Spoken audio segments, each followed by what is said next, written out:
So far, we've been hearing about research from the perspective of those who carry it out or support it. What I'd like to do now is focus on the people who are most directly affected by it.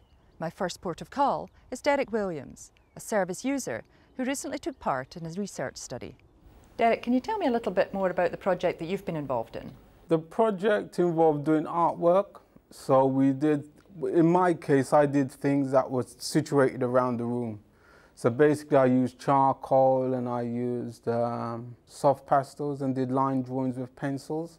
And I did that each time I came in and did the art therapy. Because I felt it was good to keep a diary of some sort of what was going on. So it was the first time I did a bit of experimental work in art. Well, it meant that I didn't have to get bad-tempered. So I didn't have to stamp my feet, tear up my hair, grit my teeth. I just basically could stay there and express myself through art. It spoke volumes. So basically, I've benefited in many ways. I've gone on to do things that I would never have done or never have realised that was there or it was available to me.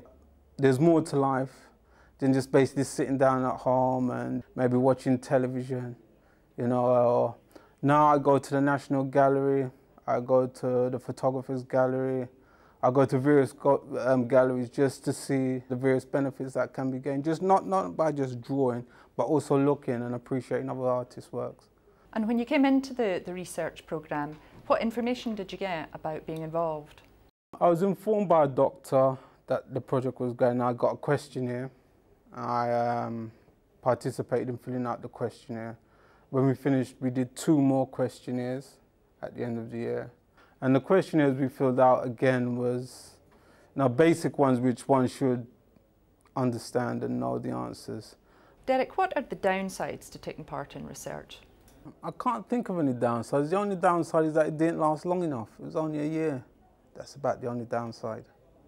Patsy Stadden is another service user, and I asked her about the benefits of getting involved in research from her perspective. I think they're very considerable, actually. I think for a start you can feel a bit on the scrap heap if you're a service user. A lot of service users have had quite good careers already before they became ill. Some haven't, but either way you tend to feel your status isn't very high. And getting involved in research makes you feel validated, it makes you feel you're worth something.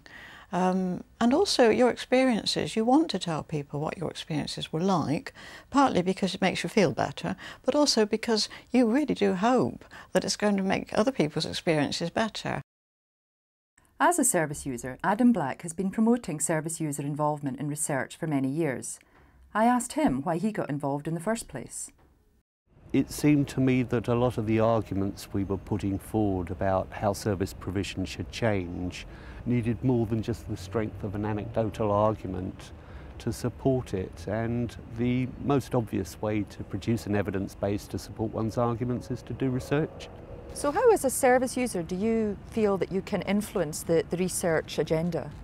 I'd be very interested in service users realising that those more subjective areas that are not so amenable to research require us to bring pressure to bear on the clinicians to actually shape where research is going. And at the moment, I think if service users are not involved in that, it's always easy for the authorities to essentially make the easy choices. And would you encourage others to get involved? What advice would you give others? I think often research is seen as a very distant thing by most service users. I think service users need to realise that research is their friend. This is not the exclusive province of the clinician and other medical staff, that this is something that they can adopt and strengthen their own arguments with. Having spoken with service users, I'm really impressed by the value of research to them. But how are their rights protected in a study?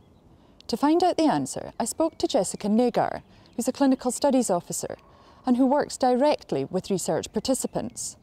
Jessica begins by telling me what information is given to service users when they first join a research project. The information pack is quite a detailed information leaflet for service users, and when we approach them we give them information about the purpose of the trial, why the trial's happening and what their involvement might be. and what our involvement will be and how long they're going to be taking part in the trial and what treatments might be offered. So what are the confidentiality aspects of all of this?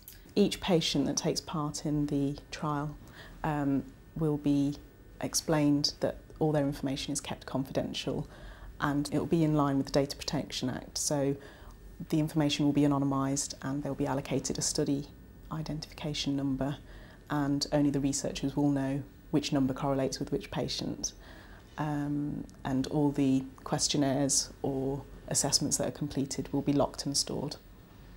Professor Debbie Sharp is a researcher and family GP who has extensive knowledge about the rights of those who take part in research. As a patient, how are my rights protected within a trial? Your rights are protected by good clinical practice, which is an ethical code of conduct to ensure the highest quality research. We make sure that the research has been through peer review by experts to make sure the question is reasonable and it needs to be answered. It's been to an ethics committee to make sure there are ethical issues, if there are ethical issues, that they've been ironed out, that there are good information sheets for patients to be able to read, to ask questions about, to be quite sure they know what is going to happen to them in the trial. And most importantly, even if they decide to enter the trial, that they could perhaps decide to withdraw if they weren't happy without any effect on their normal clinical care. As well as service users, research into mental health also affects carers.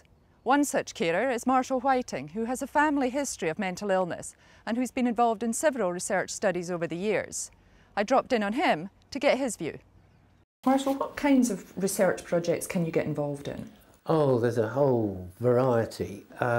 First of all, you can get involved in very high-tech research projects, measuring the blinks of eyes, all sorts of chemical tests on your bloodstream levels and so on, going through a scanner, taking an MRI scanner which is taking photographs of your brain, all of these sorts of things while you're doing tests.